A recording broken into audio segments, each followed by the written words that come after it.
As you can see, one of the little fluffer butts is waiting, eating whatever remnants were left out there from yesterday. So I'm about to go out in the cold. It's a whopping 20 degrees today. Wow.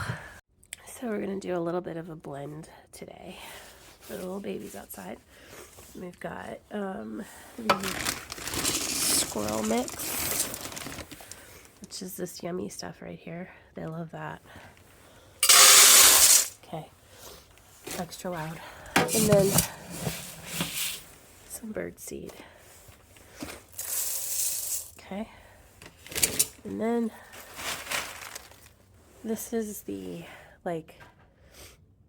best thing in the world to a squirrel and blue jays.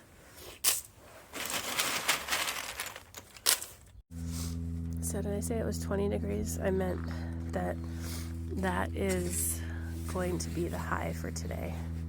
I have no idea how freezing it is out right now. It's probably like 8 or something.